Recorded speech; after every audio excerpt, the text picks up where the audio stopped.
Assalamu alaikum, chers frères et sœurs. Le peuple maudit de Israël. Une phrase qui semble résonner avec un mystère profond, une notion qui pourrait dérouter ou susciter la curiosité. Pourquoi parler de malédiction, alors que l'histoire d'Israël est généralement associée à celle d'un peuple élu par Dieu? Pourtant, au fil des siècles, des textes anciens aux événements historiques récents, l'idée que le peuple d'Israël aurait pu être maudit a traversé les cultures, les religions et les esprits. Il est crucial de comprendre que ce sujet va bien au-delà des simples récits bibliques. Il s'ancre dans une histoire complexe, où la théologie, les prophéties et les malheurs historiques sont intimement liés. Cette notion de malédiction trouve son écho dans les croyances populaires, mais aussi dans des interprétations religieuses et culturelles, parfois mal comprises. Pourquoi ce sujet mérite-t-il notre attention aujourd'hui? Parce que ce n'est pas simplement un concept historique, mais une idée qui a façonné la perception mondiale d'un peuple tout au long des âges. Pour bien saisir la portée de cette notion, il est indispensable de remonter aux sources historiques et religieuses, de comprendre le contexte dans lequel ces croyances ont émergé, et de démêler les faits des mythes. Le terme de peuple maudit a souvent été utilisé dans divers contextes pour parler du peuple d'Israël, mais que signifie-t-il réellement? Dans la Bible, en particulier dans l'Ancien Testament, les relations entre le peuple hébreu et Dieu sont parfois marquées par des promesses de bénédiction, mais aussi des avertissements de malédiction en cas de désobéissance. Dans le livre du Deutéronome, par exemple, Dieu promet des bénédictions à Israël s'ils obéissent à ses commandements, mais il y a également des malédictions redoutables s'ils s'en écartent. Parmi ces malédictions, on trouve des prophéties qui parlent d'exil, de souffrance et de dispersion à travers le monde. Ces passages ont alimenté des siècles d'interprétations théologiques, renforçant l'idée que certaines périodes de souffrance du peuple juif pourraient être vues comme des châtiments divins. Au-delà de la Bible, l'histoire du peuple d'Israël, marquée par les conquêtes, les destructions, l'exil et les persécutions, a renforcé cette image d'un peuple qui porte un poids historique lourd. Depuis la destruction du premier et du second temple de Jérusalem, en passant par les diasporas forcées, jusqu'aux tragédies plus récentes comme la Shoah, beaucoup ont vu dans ces événements des échos de ces anciennes malédictions bibliques. Mais ces interprétations ne sont pas uniquement religieuses. Elles se sont parfois transformées en idéologie politique et sociale. La perception négative et les stéréotypes autour du peuple juif au cours de l'histoire ont souvent renforcé cette idée de malédiction, parfois utilisée pour justifier des discriminations et des persécutions. La notion de peuple maudit a ainsi été instrumentalisée à travers les siècles. Avant de commencer cette vidéo, n'oubliez pas de liker cette vidéo, car cela nous donne beaucoup de force pour continuer à partager du contenu bénéfique. Et je vous invite à vous abonner à notre chaîne et d'activer la cloche de notification pour rester informé de nos prochaines publications sur la foi islamique. Merci et bonne vidéo. L'objectif de cette vidéo est d'analyser et de comprendre cette idée complexe et souvent mal interprétée de peuple maudit. Quelles en sont les racines historiques, religieuses et sociales? Comment a-t-elle évolué au fil du temps et pourquoi est-elle encore parfois utilisée pour expliquer des événements tragiques dans l'histoire du peuple juif? Alors, restez avec moi jusqu'à la fin pour découvrir cela. Si vous avez des questions ou des commentaires en cours de route, n'hésitez pas à les laisser en bas. J'apprécie beaucoup vos retours. Allons-y. Au cours de cette vidéo, nous allons explorer les textes religieux qui évoquent cette malédiction, en particulier la Bible et d'autres écrits anciens. Revisiter les grandes étapes de l'histoire d'Israël, de l'époque biblique jusqu'à nos jours, pour comprendre comment ces événements ont pu renforcer cette idée dans les esprits. Discuter des interprétations théologiques de ces malédictions et comment elles ont été perçues par différentes religions et cultures à travers le monde. Démystifier cette notion en explorant les aspects symboliques et les récupérations idéologiques qui ont façonné cette image négative. Cette exploration vous permettra de comprendre les tenants et aboutissants de cette idée profondément enracinée dans l'histoire de l'humanité. Il est important de ne pas se laisser emporter par des idées simplistes, mais de creuser la profondeur de ce concept pour en dégager des vérités historiques et spirituelles. Origine d'Israël. L'histoire du peuple israélite débute avec les récits bibliques de la Genèse, où Dieu promet à Abraham, un patriarche hébreu, qu'il deviendra le père d'une grande nation. Cette promesse divine est le point de départ de la formation du peuple d'Israël. Selon la tradition, Abraham, Isaac, son fils, et Jacob, son petit-fils, sont les ancêtres directs de ce peuple, souvent appelés les patriarches. Jacob, après avoir lutté avec un ange, reçoit de Dieu un nouveau nom, Israël, et ses descendants sont appelés les Israélites. Le livre de l'Exode raconte l'histoire de la libération du peuple hébreu de l'esclavage en Égypte sous la direction de Moïse. C'est un moment fondamental dans l'histoire d'Israël, où Dieu scelle une alliance avec les Israélites au mont Sinaï. Dieu y remet les 10 commandements à Moïse, posant ainsi les bases des lois morales et religieuses qui guideront le peuple élu. Cette alliance est une promesse de protection divine en échange de l'obéissance aux lois de Dieu.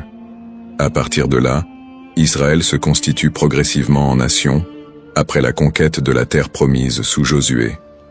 Cette période est marquée par des hauts et des bas, alors que les Israélites tentent de rester fidèles à leur alliance avec Dieu.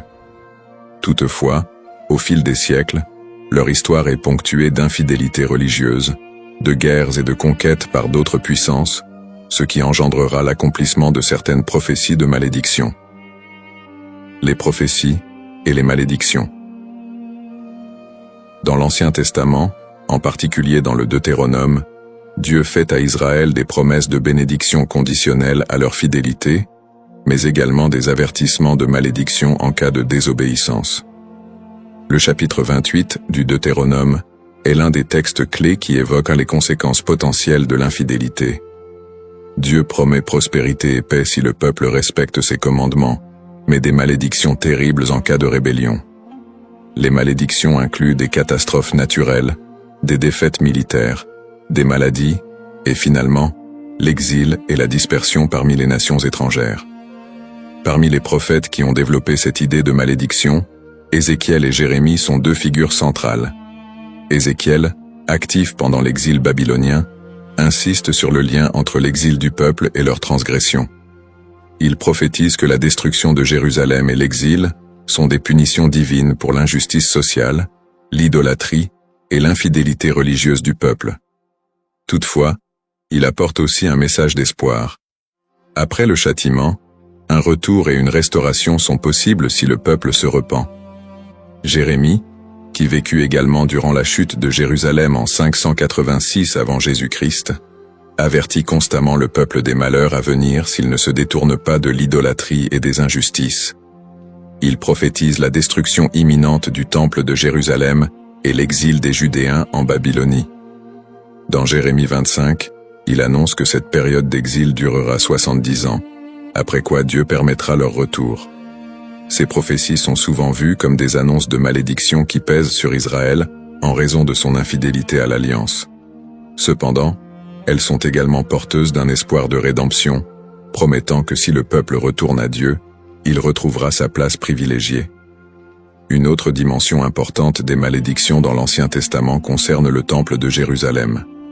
La destruction du premier temple par les Babyloniens en 586 avant Jésus-Christ, puis la destruction du second temple par les Romains en 70 après Jésus-Christ, sont vus comme des châtiments pour la désobéissance du peuple.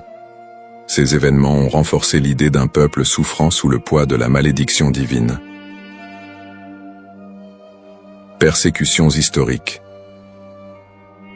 L'histoire du peuple d'Israël est marquée par une série de persécutions et d'exils, souvent perçues à travers le prisme des malédictions bibliques. Le premier grand exil, celui de Babylone, survient après la destruction du premier temple en 586 avant Jésus-Christ. Par la suite, les Babyloniens déportent une grande partie des habitants de Juda, ce qui marque le début d'une longue période de diaspora. Après un retour partiel en terre d'Israël et la reconstruction du temple, les siècles suivants ne sont pas exempts de nouvelles épreuves.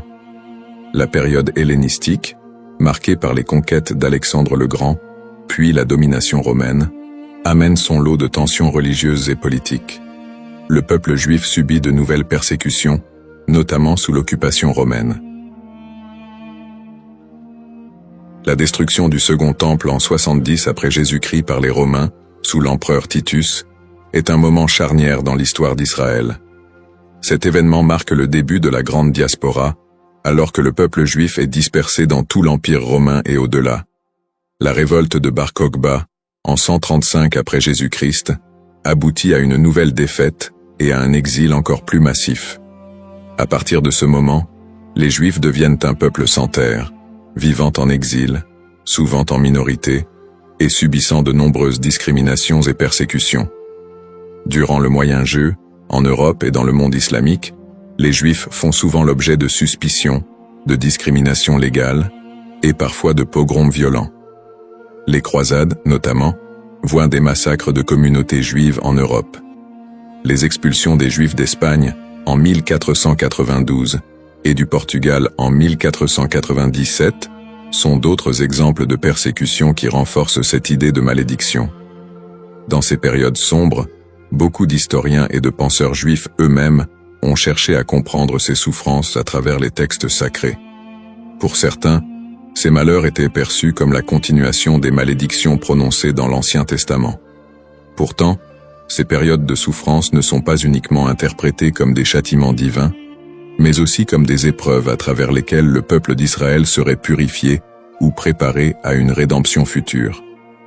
Le 19e et le 20e siècle ne font qu'amplifier ces tragédies, avec l'émergence de l'antisémitisme moderne, culminant dans l'horreur de la Shoah, qui a vu l'extermination systématique de 6 millions de Juifs pendant la Seconde Guerre mondiale. Une telle catastrophe, d'une ampleur sans précédent, a profondément marqué l'identité juive et soulevé des questions sur le sens de cette souffrance historique. Conclusion du contexte historique. L'histoire du peuple d'Israël, tissée de moments de gloire, d'alliances divines, mais aussi de malédictions et de souffrances, reste une des plus complexes et des plus riches de l'humanité. Les prophéties bibliques de malédiction, les exils répétés, les destructions de lieux sacrés et les persécutions à travers les siècles ont façonné la perception du peuple juif, tant de leur propre point de vue que de celui des autres nations. Le concept de peuple maudit, les bases théologiques, l'idée de malédiction dans les textes religieux, en particulier dans la tradition judéo-chrétienne, est un concept riche et complexe. Les malédictions sont souvent prononcées par Dieu en réponse à l'infidélité ou à l'injustice du peuple. Dans la Bible, notamment dans le livre du Deutéronome, Dieu promet des bénédictions à Israël pour leur obéissance, mais aussi des malédictions en cas de désobéissance. Ces malédictions incluent des souffrances, des exils et d'autres calamités, illustrant le caractère conditionnel de l'alliance entre Dieu et son peuple. La distinction entre malédiction divine et humaine est essentielle. Les malédictions divines, souvent exprimées par des prophètes, sont vues comme des conséquences directes de l'action humaine contre les commandements divins. En revanche, les malédictions humaines peuvent découler de superstitions, de croyances populaires ou d'anathèmes lancés par des individus ou des groupes en réponse à des actes perçus comme immoraux. Cette différence met en lumière le rôle de la responsabilité humaine dans la réception de ces malédictions. Les prophètes, tels qu'Ézéchiel et Jérémie, jouent un rôle crucial dans la communication de ces malédictions. Leur message souligne que ces châtiments ne sont pas simplement des expressions de colère divine, mais des appels à la repentance et à la restauration. Ce cadre théologique souligne que les malédictions ne sont pas définitives et que le retour à la foi peut conduire à des bénédictions renouvelées. Malédiction et mythe. La notion de malédiction attachée au peuple d'Israël a donné lieu à de nombreuses interprétations populaires et mythes au cours des siècles. Dans les traditions chrétiennes et islamiques, des récits sur le peuple juif ont souvent été associés à des idées de punition divine. Ces interprétations, parfois teintées d'hostilité, ont conduit à la propagation de stéréotypes négatifs. Historiquement, des récits de malédiction ont été utilisés pour justifier des persécutions contre les Juifs. Par exemple, l'idée que le peuple juif a été maudit en raison de la crucifixion de Jésus a été utilisée pour alimenter l'antisémitisme. Ces interprétations ont pris racine dans des contextes sociopolitiques où le peuple juif était perçu comme un bouc émissaire lors de périodes de crise ou de bouleversements sociaux. La manière dont ces malédictions ont été comprises et transmises à travers les siècles a également façonné les perceptions collectives du peuple juif.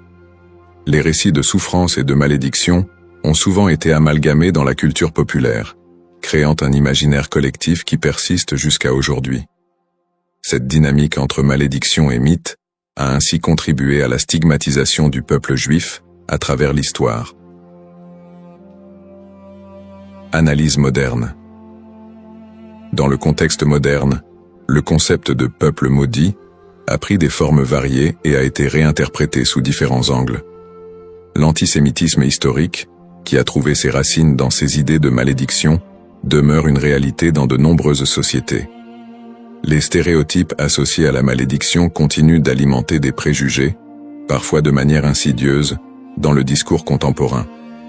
Cependant, avec l'essor des mouvements de droits civiques et des études critiques sur l'antisémitisme, il y a eu une tentative de déconstruire cette notion de malédiction. Des intellectuels et des théologiens contemporains cherchent à recontextualiser les récits bibliques en mettant en avant le message de rédemption et de justice qui les sous-tend. L'idée que les souffrances du peuple juif sont uniquement le résultat de la malédiction divine est de plus en plus contestée, au profit d'une approche qui valorise la résilience et l'identité culturelle du peuple juif. De plus, dans le cadre des dialogues interreligieux, il est crucial de dépasser les interprétations qui associent la souffrance à une malédiction éternelle. Les traditions religieuses sont de plus en plus appelées à collaborer pour combattre les préjugés et promouvoir la compréhension mutuelle. Dans ce contexte, le concept de malédiction est réévalué, non pas comme une fatalité, mais comme une occasion de réflexion sur les injustices sociales et historiques. En somme, le concept de peuple maudit est profondément ancré dans l'histoire religieuse et culturelle. Il invite à une réflexion sur la manière dont les textes sacrés et les croyances ont été interprétés à travers les âges, souvent avec des conséquences tragiques. L'exploration de ce thème permet non seulement de mieux comprendre les défis historiques du peuple juif, mais aussi de s'engager dans un dialogue constructif sur les identités et les histoires partagées dans le monde contemporain. La diaspora et les épreuves du peuple juif vit en diaspora. La diaspora juive, qui a débuté avec l'exil babylonien au VIe siècle avant J.C., a été marquée par une série de défis sans précédent. Une fois dispersé à travers le monde, le peuple juif a dû naviguer dans des environnements souvent hostiles. Les communautés juives ont fait face à des persécutions, à des migrations forcées et à la ghettoisation, qui ont toutes contribué à forger leur identité collective. Dans de nombreux pays, les Juifs étaient considérés comme des étrangers, souvent sujets à la méfiance et à la stigmatisation. Dans l'Europe médiévale, par exemple, ils étaient fréquemment accusés de diverses calamités, comme la peste noire, et ont été victimes de violences antisémites. Les Juifs étaient souvent contraints de vivre dans des quartiers séparés, appelés ghettos, où leur liberté était limitée. Cette ghettoisation a servi à isoler les communautés juives, créant un environnement d'exclusion qui a renforcé les stéréotypes négatifs. Les migrations forcées ont également eu un impact considérable sur la vie juive en diaspora. Des expulsions massives, comme celle des Juifs d'Espagne en 1492, ont conduit à une dispersion rapide vers des régions comme l'Empire ottoman, le nord de l'Afrique et plus tard les Amériques. Ces déplacements ont souvent été motivés par des conditions de vie insupportables et des menaces physiques, mais ils ont également permis aux Juifs de préserver et d'adapter leur culture dans de nouveaux contextes. Malgré ces défis, les communautés juives ont réussi à maintenir leurs traditions et à s'adapter aux réalités locales. Elles ont développé des réseaux de solidarité, créant des institutions éducatives et religieuses pour assurer la transmission de leur héritage culturel et spirituel. Cette résilience face à l'adversité est une caractéristique marquante de l'expérience juive en diaspora. Les pogroms et l'Holocauste. Les pogroms, qui ont commencé en Europe à partir du IXe siècle, illustrent la violence persistante à laquelle les Juifs ont été confrontés. Ces émeutes violentes, souvent encouragées par des autorités locales, ont mené à des massacres, à des pillages et à des destructions de synagogues. Un des pogroms les plus connus est celui de Kitchinev en 1903, qui a entraîné la mort de dizaines de Juifs et laissé des centaines d'autres blessés.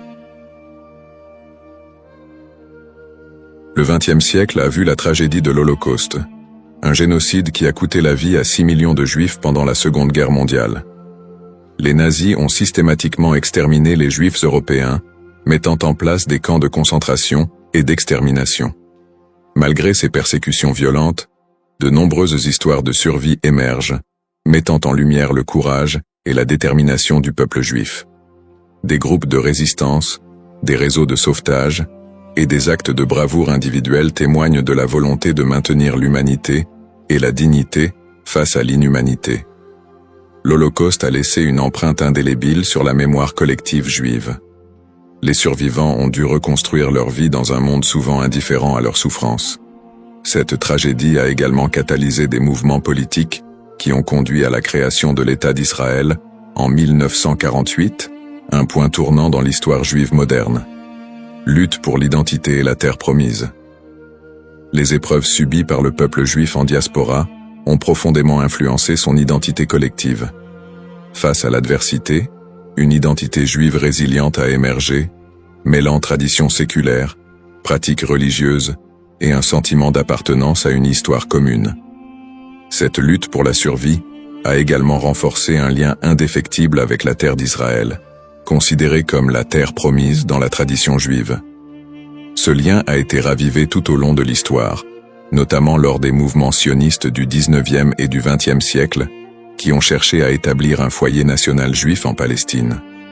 Pour de nombreux juifs, la terre d'Israël représente non seulement un lieu géographique, mais également un symbole de liberté, d'identité et d'unité.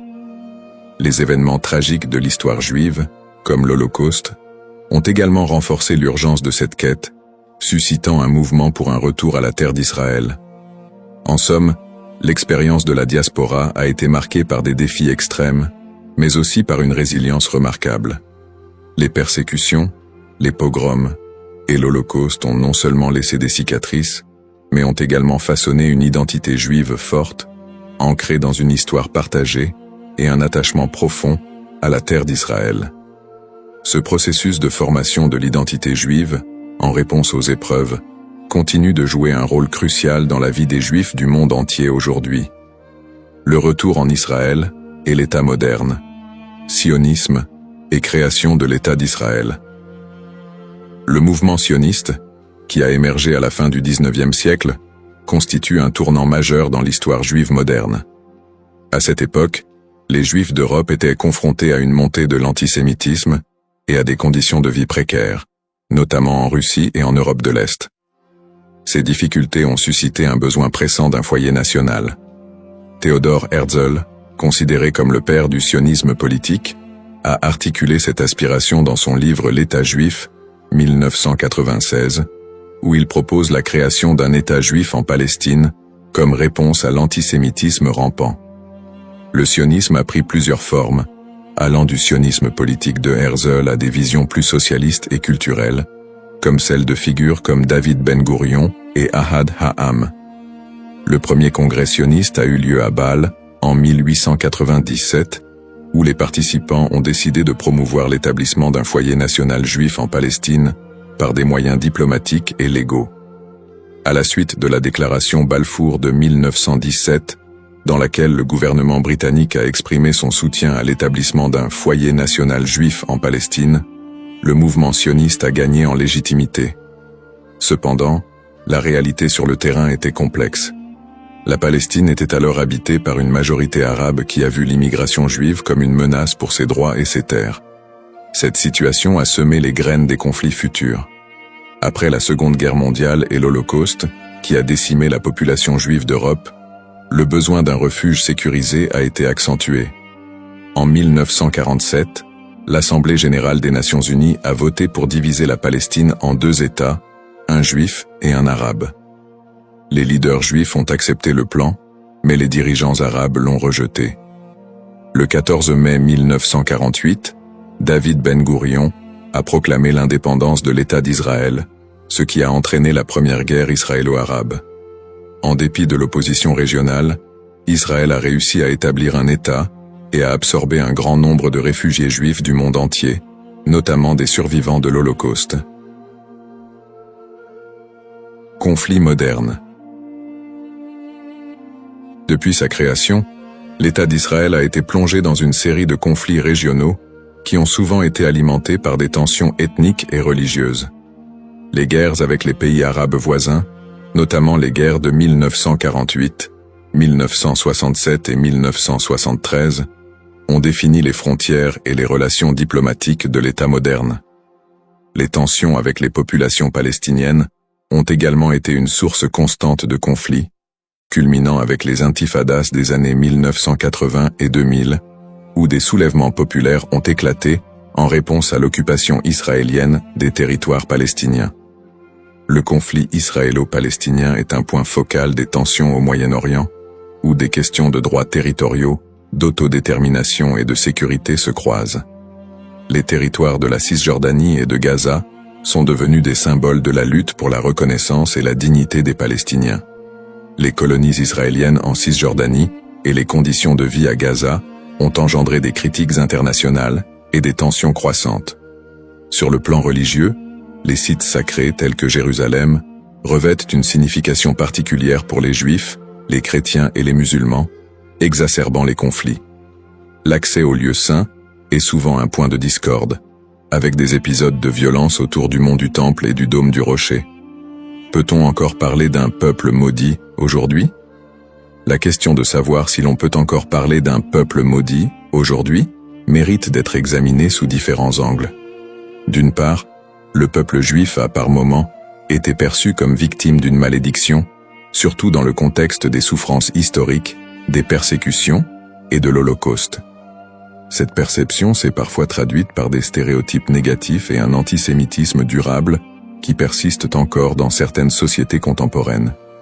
D'autre part, l'idée de peuple maudit ne rend pas pleinement compte de la résilience, de l'innovation et des contributions culturelles des Juifs à la société mondiale.